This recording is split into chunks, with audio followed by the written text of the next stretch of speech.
नमस्कार। मैं आपको सुनाने जा रही हूँ सुभद्रा कुमारी चौहान की कहानी प्रोफेसर मित्रा। प्रोफेसर मित्रा 40 की दहली के करीब पहुंच चुके थे, किंतु थे अभी तक अविवाहित। यह बात नहीं थी कि वे विवाह करना ही न चाहते थे, पर वे जैसी आदर्श पत्नी की खोज में थे, वैसी उन्हें अभी तक कहीं न मिलती थी। प्रोफेसर मित्रा स्वभाव से ही उदार और सुशील थे। रंग सांवला, कद ऊंचा और चेहरा सुडौल था। वे बहुत कम बोलते थे, स्वभाव के कुछ झक्की थे, पर थे आदमी अच्छे। कभी घंटों मेज पर हाथ की कोहनियां टिकाए, गालों पर हाथ रखे हुए विचार मग्न बैठे रहते थे। और कभी बातचीत करते करते कुछ ख्याल आ जाता तो वे बिना कुछ बोले ही बातचीत समाप्त करने के लिए उठ खड़े हो जाते। परंतु लड़के उन्हें चाहते थे और उनका आदर भी करते थे। वे फिलॉसफी के प्रोफेसर थे। सेकेंड ईयर के एक लड़के कांति किरण को वे बहुत चाहते थे। कांति किरण एक निर्धन परिवार का लड़का था। उसकी फीस और पढ़ाई का कुल खर्च प्रोफेसर मित्रा अपने पास से देते थे। कांति किरण सच्चरित्र, सुशील, तीक्ष्ण बुद्धि और मेधावी था। यही कारण था कि आर्थिक सहायता करने के अतिरिक्त प्रोफेसर मित्रा उससे स्नेह भी करते थे। प्रोफेसर मित्रा अविवाहित थे। शहर से जरा हटकर उनका एक बड़ा सा बंगला था, जिसमें रहने वाला उनके अतिरिक्त और कोई न था। उन्होंने एक दिन कांति किरण से अपने बंगले पर ही रहने को कहा और कांति किरण तब से उन्हीं के बंगले पर रहने लगा। इस प्रकार प्रोफेसर मित्रा ने अपने शून्य जीवन में एक साथी का निर्माण कर लिया। गर्मी की लंबी छुट्टियों के बाद जब कॉलेज खुला तो नई भर्ती होने वाली लड़कियों में कांति किरण की भांति एक लड़की मृणाल पर भी प्रोफेसर मित्रा की अनुकंपा विशेष रूप से हो गई। यह मृणाल कौन थी? कोई नहीं जानता था। मैट्रिक उसने कलकत्ता से ही पास किया था। अपनी विधवा माँ के साथ कुछ ही दिन हुए यहाँ आई थी। मृणाल की माँ निर्धन थी। यहीं के लड़कियों के मिडिल स्कूल में वह उपपाठिका होकर आई थी। मृणाल की माँ और प्रोफेसर मित्रा में कब पहचान हुई, यह कोई नहीं जानता था, किंतु मृणाल के भी पढ़ने का सारा खर्च प्रोफेसर मित्रा ने अपने ऊपर ले लिया। यही नहीं कि प्रोफेसर मित्रा केवल कांति किरण और मृणाल को ही आर्थिक सहायता देते हो, वे और भी बहुत से गरीब लड़कों की सहायता करते थे। बैंक में उनका कोई हिसाब न था।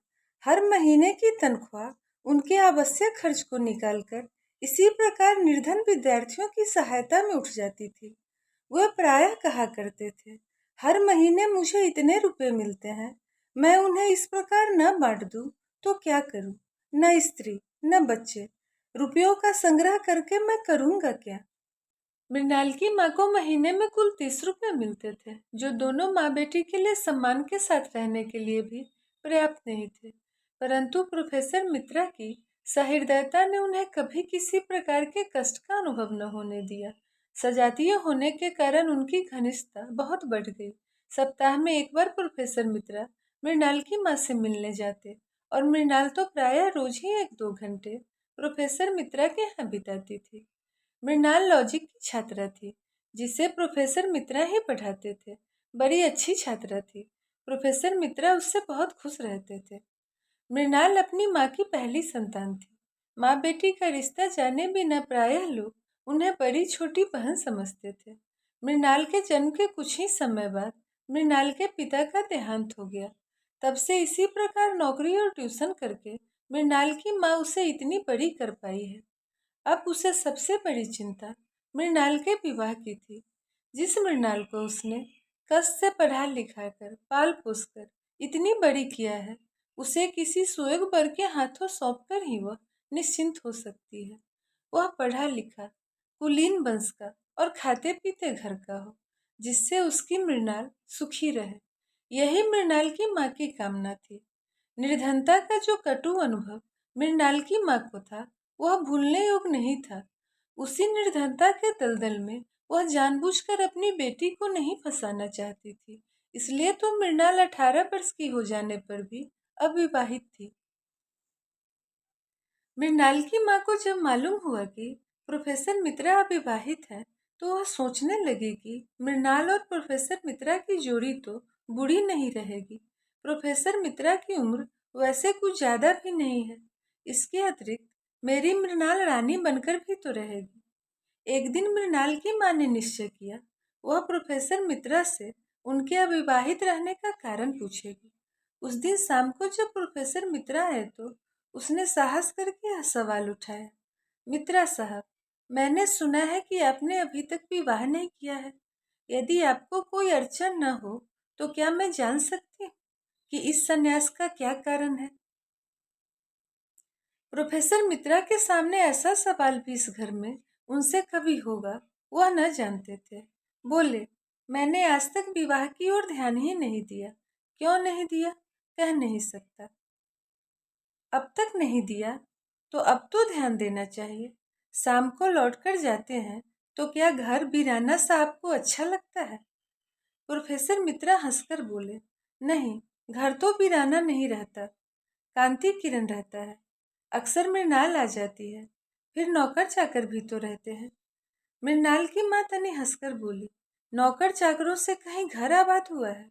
और कांति किरण, उसकी पढ़ाई खत्म हुई, 2 महीने बाद वो अपने घर चला जाएगा। मित्रा साहब हंसकर बोले, मृणाल तो रहेगी। मृणाल की माँ जरा गंभीर होकर बोली, हाँ, मृणाल तो रहेगी, पर ऐसे रहने से क्या होता है? मैं मृणाल के लिए ही कह रही हूँ। अब मृणाल के साथ गृहस्थी बसाओ, मैं भी उसके हाथ पीले करके निश्चिंत हो जाऊं। प्रोफेसर मित्रा चौंक पड़े। मृणाल के साथ गृहस्थी बसाऊं? मृणाल मृणाल तो बच्ची है। मैंने उसे सहायता दी है तो क्या उसका पुरस्कार मुझे लेना चाहिए? प्रगट में बोले, छोटा था तभी माताजी नहीं रही। 20 साल का भी न हो पाया था कि पिताजी भी संसार छोड़कर चले गए। कोई सुनने वाला था ही नहीं।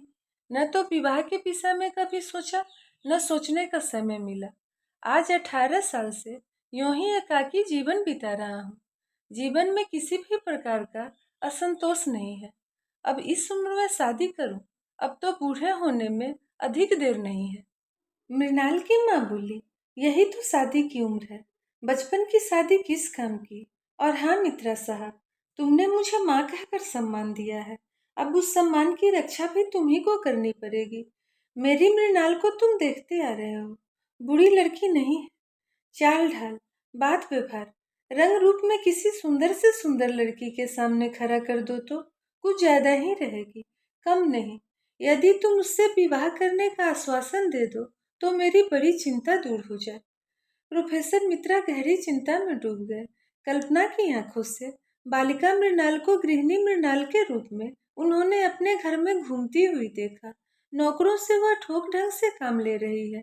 घर में कोई अव्यवस्था नहीं, सभी काम सुचारू रूप से हो रहे हैं। प्रोफेसर मित्रा को अब घर के किसी भी काम की ओर ध्यान देने की जरूरत नहीं रहती। इसी समय मृणाल की माँ की बात से वह चौंक उठे। मृणाल की माँ कह रही थी, मित्रा साहब, चिंता न करो, मेरी मृणाल को स्वीकार कर लो, वह तुम्हारे घर को स्वर्ग बना देगी। मित्रा साहब ने कहा, आप मुझे कुछ दिन सोचने का समय दीजिए, बहुत जल्दी मैं आपको जवाब दूंगा। और वह अपने बंगले की ओर चले गए। आधे से अधिक प्रोफेसर मित्रा इस विवाह के पक्ष में हो चुके थे। घर आए, देखा ड्राइंग रूम में मृणाल कांति किरण से कुछ बातें कर रही है। जाने क्यों उन्हें अच्छा न लगा। आज यह पहला ही अवसर न था कि उन्होंने कांति किरण और मृणाल को बातें करते देखा हो। बहुत बार देखा, परंतु इस ओर उन्होंने कभी ध्यान ही न दिया था। आज उन्हें दोनों को बातें करते देखकर दुख हुआ। उनके चेहरे पर कुछ मलिनता आ गई कि तभी मृणाल ने पूछा, आप आ गए, मैं आपकी प्रतीक्षा कर रही हूँ, मुझे आपसे कुछ पूछना है। और कुर्सी खींचकर वह प्रोफेसर साहब के बहुत करीब बैठ गई। प्रोफेसर साहब का जी आज पढ़ाने में नहीं लग रहा था। यह मृणाल ने ध्यान से देखा। वह बोली, आपकी तबीयत कुछ खराब जान पड़ती है, आप उदास हैं। रहने दीजिए, मैं कल पढ़ लूंगी, आप आराम कीजिए। प्रोफेसर मित्रा मृणाल को अपने पास से इतनी जल्दी न जाने देना चाहते थे। मृणाल को वह पहले ही बहुत ज्यादा चाहते थे। फिर आज उसकी माँ ने विवाह का प्रसंग छेड़कर मृणाल के प्रति उनकी सारी कोमल भावनाओं को जागृत कर दिया। वो बोले, पढ़ो मत, कुछ देर पास बैठो मृणाल, मृणाल बैठ गई। मित्रा ने कई बार उसके सुंदर मुख और अल्हड़ यौवन को ध्यान से देखा। उन्होंने निश्चय किया कि विवाह करूंगा। मैं जिस आदर्श रमणी को खोज रहा था वह मृणाल ही है। उनके कल्पना जगत में मृणाल उनकी गृहिणी, बंगले की अधीश्वरी, उनके बच्चे की माँ सब कुछ बन गई। इधर मृणाल को बैठे बैठे 20 मिनट हो गए। उसने पूछा, जाऊं? रात बहुत हो जाएगी तो माँ बहुत घबराएगी। प्रोफेसर मित्रा चौंक पड़े। बोले, हाँ मृणाल, रात बहुत हो गई, चलो तुम्हें छोड़ आता हूँ। आप क्यों तकलीफ करते हैं, ड्राइवर से कह दीजिए, मृणाल ने कहा। पर प्रोफेसर साहब न माने। वह बोले, नहीं, चलो मैं ही छोड़ आऊंगा। और वह मृणाल को लेकर चले। ड्राइवर तो था भी नहीं। ऐसी हालत में प्रायः कांति किरण ही उसे छोड़ने जाया करता था। इस वार्ता में भी ड्राइवर की जगह मृणाल का मतलब कांति किरण से ही था। प्रोफेसर साहब मृणाल को छोड़ आए। उस दिन रात भर वे सो न सके। विवाह की चिंता में उन्हें सारी रात नींद न आई। दूसरे ही दिन उन्होंने बैंक अकाउंट खोलने का भी निश्चय किया। घर गृहस्थी का सब कुछ तो अब उन्हें संग्रह करना ही पड़ेगा। अब लापरवाही से काम नहीं चलेगा। सुबह उठते ही उन्होंने कांति किरण को बुलवाया। मालूम हुआ कि कांति किरण आज सवेरे से ही कहीं चला गया है।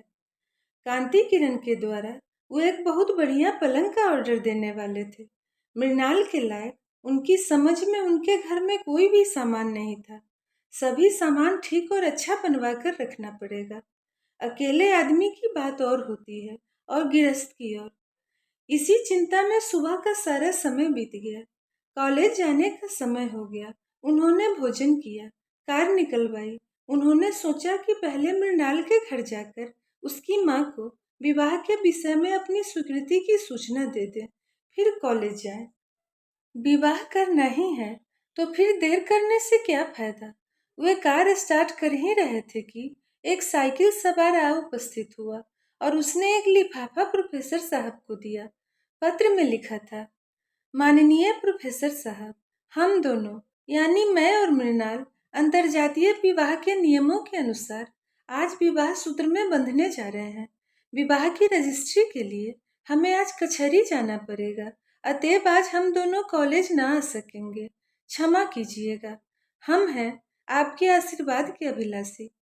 कांति किरण, मृणाल। पत्र पढ़कर एक फीकी हंसी के साथ प्रोफेसर मित्रा ने अपनी कार कॉलेज की ओर बढ़ा दी। खत्म हुई कहानी। प्रोफेसर मित्रा। धन्यवाद।